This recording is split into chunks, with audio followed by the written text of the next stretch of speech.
के last time एकरा कर वो बोल सकता कि सुंदर रतन बाड़ू।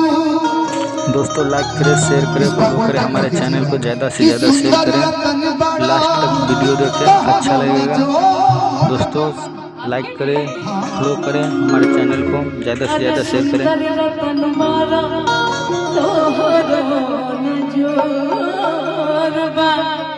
आगवा का लाइन बोल दीजिए।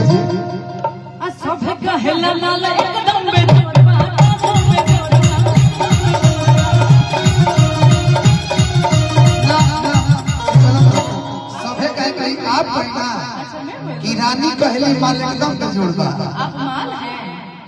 देखिए जो चीज अच्छा लगता है उसको माल बोल सकते हैं ना। कोई भी चीज पसंदीदा चीज को हाँ जो पसंद हो। अरे सुंदर रतन बारा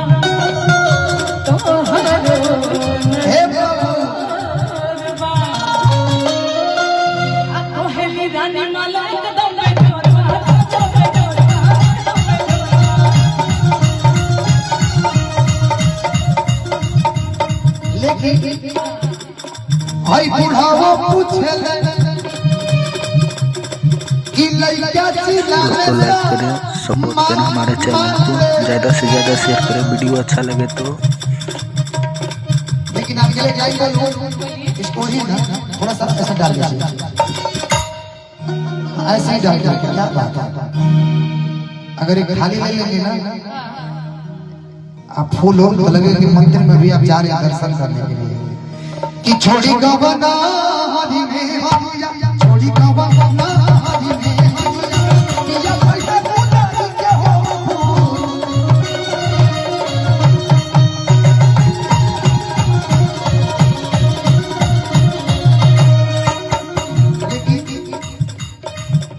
आज लइका कहले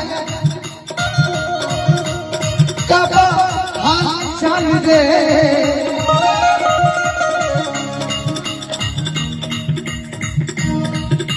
लइका पूछले न बाहर चल रे, रोड पे चले तू कहां चल रे।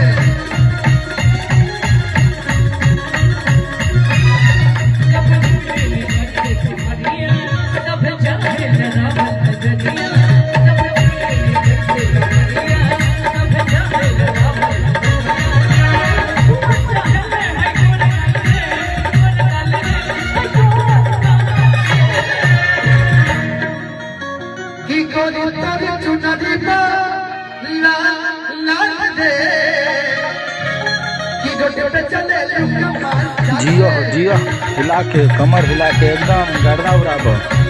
जियो हो धनंजय भैया, जियो एकदम हिला के कमर, जियो जियो हो राजा, जियो एकदम मजा लो, आनंद लो पूरा एकदम डांस के।